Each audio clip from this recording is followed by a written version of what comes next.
একটা জায়গায় সবসময় একমত থাকবেন।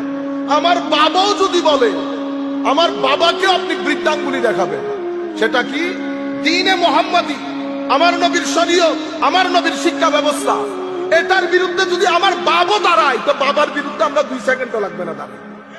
এই গায়রত ঈমান যদি না থাকে, তাইলে আজকে রাসূলের নাম নিয়েন না। আমাদের দেশের উপর শকুনের দৃষ্টি পড়েছে। কতগুলো বেগাইরত টিভির মধ্যে বসে থাকে, টিভি চ্যানেলের ভিতরে। এই বেগাইরত গুলো আমাদেরকে এই জিনিসগুলো শিখায়, আবার এটা নিয়ে ডিসকাশন করে। মনে হয় যেন এটা একটা বড় জিনিস। রবিউল আউয়ালের মতো মাস চলে যায়, বেগাইরত গুলার হুঁশ থাকে না। আর এই সমস্ত দিনকে শুধু প্রমোট করে বাংলার ঘরে ঘরে পৌঁছিয়ে দেওয়ার জন্য। আপনারা বুঝতে পেরেছেন? মুনাফিক হয়ে গেছি আমরা,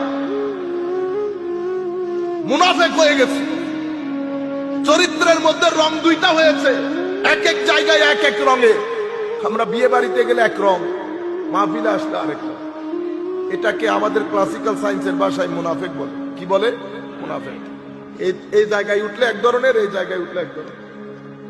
দ্বীনের গায়রত যদি আমার ভিতরে থাকে, সেটা আমার পরিবারের মধ্যে নজর আসতে হবে। আমার পরিবারের মধ্যে সেটা নজরে। আপনি মসজিদের প্রেসিডেন্ট, মাদ্রাসার প্রেসিডেন্ট, ভালো জায়গাতে আল্লাহ আপনার দায়িত্ব নিচ্ছে, ঠিক না? আপনার